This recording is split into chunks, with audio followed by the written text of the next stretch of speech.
This girl's name is Joey.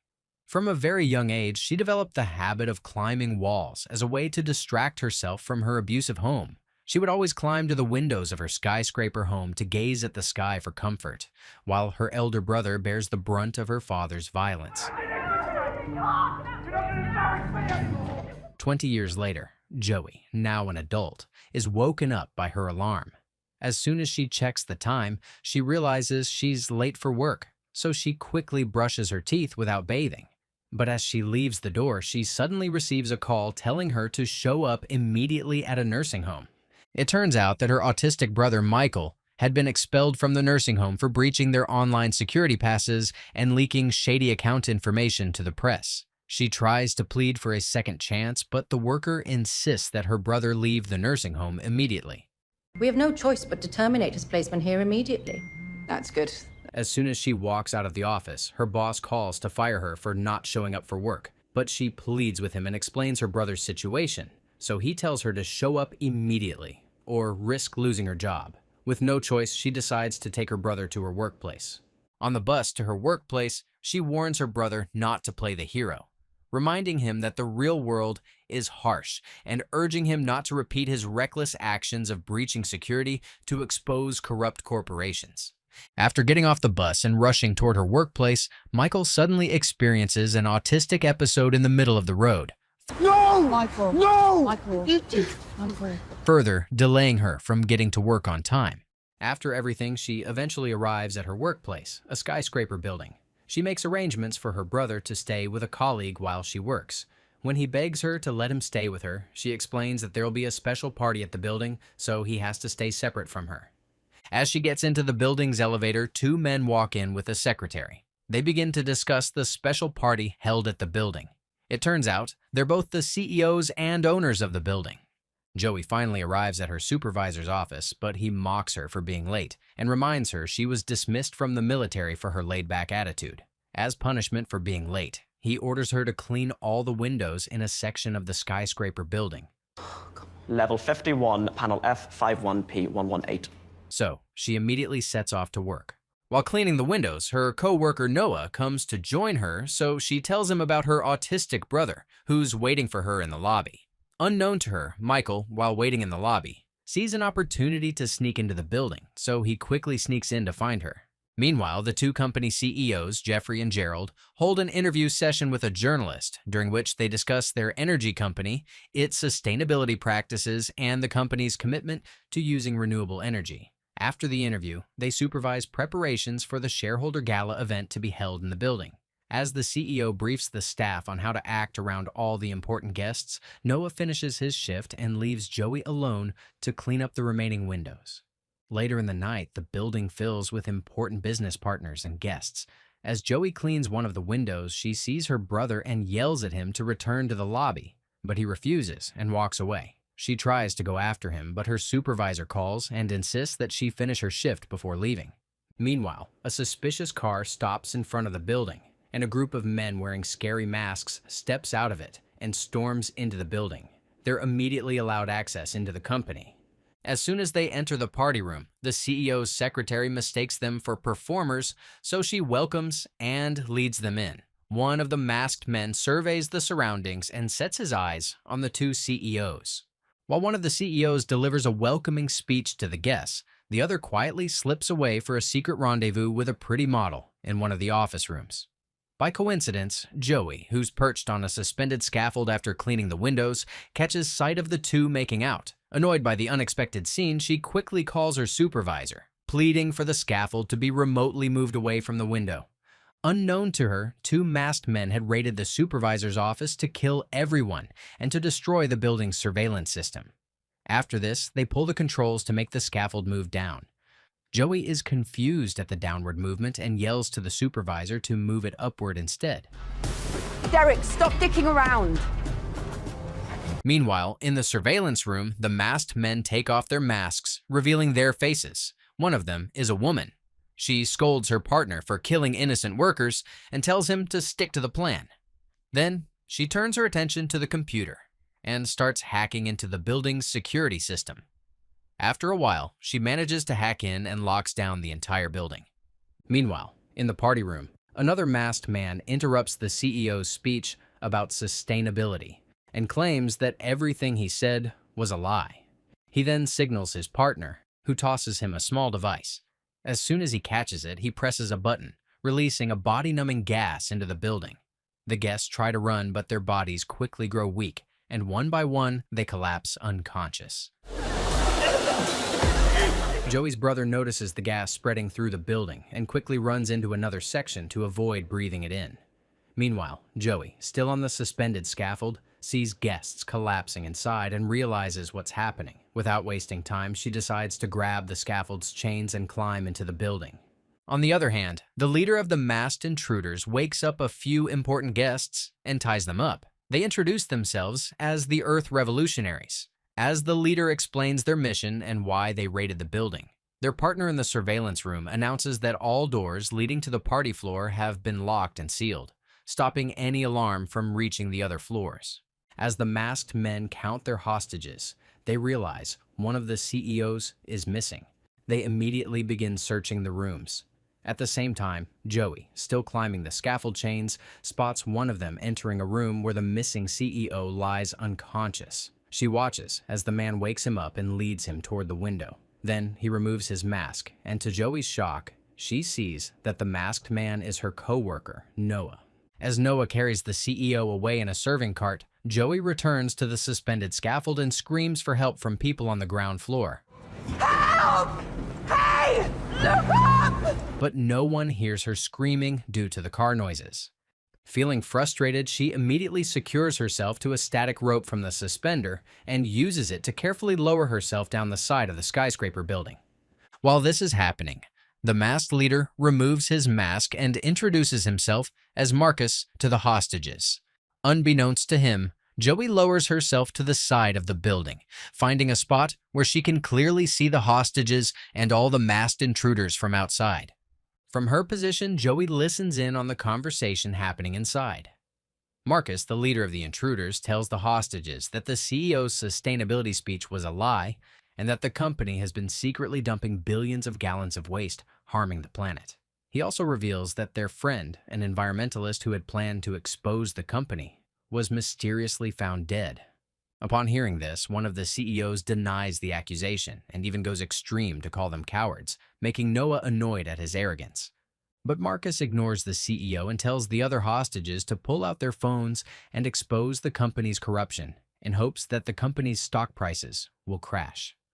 Gerald, one of the CEOs, tries to bargain his way through this arrangement, but Noah suddenly presses a wine bottle into his mouth until he dies. Marcus, the leader, is shocked at this and immediately pulls Noah away to yell at him for killing the CEO.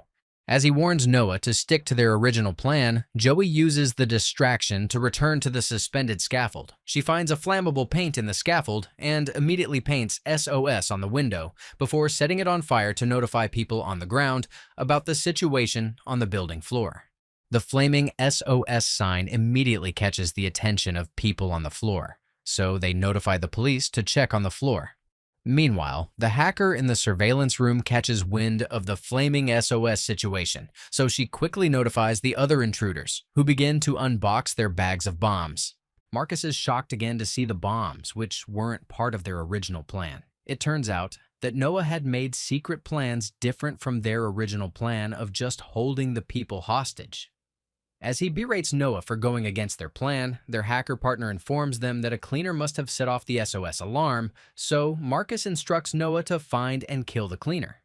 Meanwhile, Jeffrey, the remaining CEO, sees the intruders distracted, so he slips away. One of the intruders tries to shoot him but is stopped by Marcus. On the other hand, Noah finds Joey on the suspended scaffold, but before he can deal with her, he receives an alert about the CEO, who escaped to one of the rooms on the floor. So he informs the hacker in the surveillance room to remotely control the suspended scaffold to move upward while he goes in search of the CEO. As the scaffold moves upward, Joey immediately banjacks the cradle to stop its movement. At the same time, the CEO runs into a room on the floor and tries to call the cops with his phone, but Marcus and his team find and stop him. When Noah enters the room, he immediately pulls out his gun to shoot the CEO. But Marcus stops and reminds him to stick to their original plan not to kill. Upon hearing this, Noah tries to convince Marcus that nothing will change if they stick to their original plan to crash the company's stock. But Marcus continues to insist on doing things the right way. Seeing this, Noah suddenly shoots Marcus and convinces the others to join his rebel team. As soon as he gets everyone on his side, he throws Marcus out of the window. Fortunately, Marcus lands on the suspended scaffold where Joey is. Then, Noah shoots the CEO in the leg before dragging him back to the room with the other hostages. The hacker in the surveillance room informs Noah about the police arrival and the helicopter hovering around the building. Please tell me this shit show comes with a fucking plan. Relax. While this is happening, Joey finds a gun on the dead Marcus and carefully grabs it. As she loads it, her brother finds her in the scaffold, but runs away to hide after he sees Noah coming in the direction. Noah tries to convince Joey to join his team, but she points the gun at him in fierce refusal. Seeing her stubbornness, he threatens to find and kill her brother if she doesn't switch to his side. Meanwhile, the hacker in the surveillance room begins editing videos of the hostages confessing to being active participants in the company's production of massive waste products. At the same time, Noah continues to persuade Joey to join him. When she refuses, he calls 911 with his phone, pretending to be a hostage, and frames Joey as the mastermind behind everything. After the call to 911, he threatens to kill a pregnant worker who had fallen unconscious due to the gas. Seeing this, Joey agrees to his request to empty the bullets from her gun to show her surrender to him. Don't do it, please. If you don't want her to die, all you have... While firing the gun on the ground floor, tons of police officers turn their attention to the suspended scaffold, and the helicopter also turns its lights on her, believing she's part of the terrorist holding the people hostage. As they shout for her to place her hands in the hair, Noah leaves her alone to meet the hostages. At the same time, Sergeant Claire arrives at the scene while the news reports about Joey's involvement in the kidnapping of the hostages. During this chaos, Noah calls the hacker in the surveillance room and tells her to transfer $33 million from the company's account into Joey's personal account to make her more suspicious. Meanwhile, an officer gives Sergeant Claire a background history on Joey. It turns out that Joey was a former Army officer who had been dismissed from the military after assaulting a colleague. And with her abusive family background, the officer suspects she's part of the intruders holding captive the hostages. Upon hearing this, Sergeant Claire orders the officer to monitor all of Joey's personal accounts. As the sniper on the helicopter fixes their target on Joey, she tries to tell them she isn't a part of the intruders, but they ignore her. At this moment, an officer notifies Sergeant Claire that $33 million had been suddenly transferred to Joey's account. This makes her all the more suspicious. Meanwhile, Joey contemplates how to clear her name while being in the spotlight. She sees a phone on the dead Marcus and carefully works over to take it. Seeing her movements, the sniper plans to shoot, but Sergeant Claire orders them to hold their gun. Suddenly, the faulty suspended scaffold shifts, tilting to one side. Marcus's lifeless body, which was on it, slides off and falls to the ground below. But Joey quickly grabs a rope and holds on tightly, struggling to keep herself from falling to the ground. Using Marcus's phone, Joey calls 911 and quickly explains the situation. 999, what's your emergency? Are you fucking kidding me? When Sergeant Claire is handed the phone, Joey tells her that Noah and a group of armed intruders are holding people hostage. She also mentions that her brother is trapped inside with the others. After hearing this, Sergeant Claire decides to trust her. To get started, Sergeant Claire and her team dig up information on Noah and discover he's part of a radical environmentalist group. With this intel, they begin planning how to infiltrate the sealed floor and rescue the hostages. Meanwhile, Joey climbs back onto the suspended scaffold and starts trying to break through a window to get inside the building. While this is happening, the intruders force each of the hostages to confess their role in the company's production of harmful waste. One by one, the hostages are pressured to admit how they contributed to the cover-up and environmental damage. After the confession session, Noah wears a bomb switch on his wrist. If the switch misses his pulse, the whole building will explode. After securing the switch to his wrist, he answers a call from Sergeant Claire and tells her to cooperate with him or risk having the building explode to the ground. If my heart stops beating, the whole building explodes. As she tries to negotiate with him, a SWAT team attempts to use the distraction to infiltrate the building. However, Noah spots their movement through a surveillance feed and immediately orders the sergeant to call them back. She complies, and as the team retreats to their position, Noah presses a button, detonating a bomb in their area. Seeing his cruelty, Sergeant Claire decides to team up with Joey to infiltrate the building. However, Noah gets wind of their cooperation and sends a bomb to kill Joey. Fortunately, Sergeant Claire's team spots the bomb and immediately notifies Joey. Using her wall climbing skills, Joey abandons the suspended scaffold and climbs on the walls of the high-rise building to escape the bomb blast. Joey then instructs Sergeant Claire to have a sniper blast a hole in one of the windows, giving her a way into the building. As she works to widen the opening, Claire contacts Noah in an attempt to negotiate the release of an unconscious hostage. But Noah reveals that he plans to use the hostages as human shields to escape. Meanwhile, as Joey struggles to force the window open, one of the intruders begins inspecting the windows, trying to confirm if she's dead. Just in time, Joey's brother appears and smashes the window from inside, helping her climb into the building safely. Are you okay? No, not okay. Once inside, Joey and her brother run to a different side of the floor to escape the intruder searching for them. Seeing that Joey's still alive, Noah instructs his henchmen to find and kill her. So, Joey and her brother run to escape from the henchmen. As they hide in a room, the henchmen locate their hideout and begin to search every corner to find them. Seeing this, Joey confronts them head-on and manages to kill one to get his gun. Her brother also joins in the fight, but a henchman overpowers him. Fortunately, Joey comes to his rescue by killing the henchman. Another henchman sneaks up behind Joey with a gun, but Joey quickly releases a harmful gas in her direction. The henchman manages to escape the cloud of gas and charges at Joey, dragging her into a fierce struggle. Seeing the danger, Joey's brother hurls a bomb toward them, triggering an explosion that sends the henchman flying off the building. Noah hears the explosion and realizes that his henchmen are dead, so he immediately calls the hacker in the surveillance room, urgently instructing her to edit and broadcast the hostage's confession across every news platform. As the hacker reviews the video files for uploading, she comes across a shocking clip of Noah declaring that he plans to die with the hostages as a way to send a strong message to the world. Realizing that he intends to take down everyone in the building, including her, she panics and tries to escape. But before she can get far, one of the henchmen catches up to her and shoots her. As the henchman moves closer to finish off the hacker, Joey suddenly appears and shoots him. She quickly leads her brother to the surveillance room, where she tells him to hack into the system and delete the hostage's confession videos. I don't understand.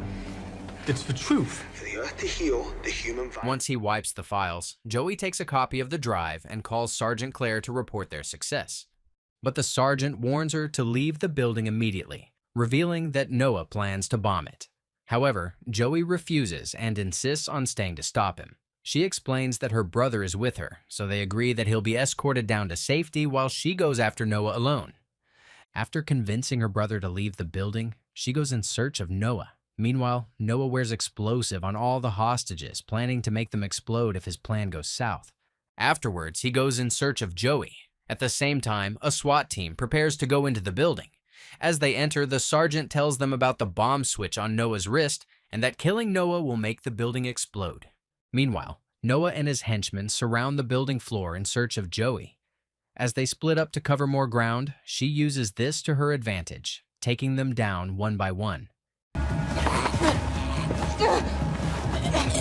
At the same time, the SWAT team infiltrates the building floor and saves the hostages while Noah is away. After taking down all the remaining henchmen, Joey sets out to find Noah. She finally spots him sitting alone in a dimly lit room, calm and still. But as she raises her gun, she hesitates due to the bomb switch on his wrist. Killing him will trigger the switch to bomb the entire building. They eventually engage in a brutal one-on-one fight. During the violent struggle, Joey manages to push him off the building, but he catches hold of a rope to keep from falling. Seeing this, she raises her hand, revealing that she had somehow swiped the trigger device from his wrist and secured it to her own. Noah is shocked at this, but before he can make sense of the situation, she pushes him off the building. With his death, All the hostages are freed, and Joey reunites with her brother outside. He reveals the drive they had recovered, and together, they leak its contents to the press. The revelations make headlines across the globe. At the end, Joey lives happily with her brother at the coast.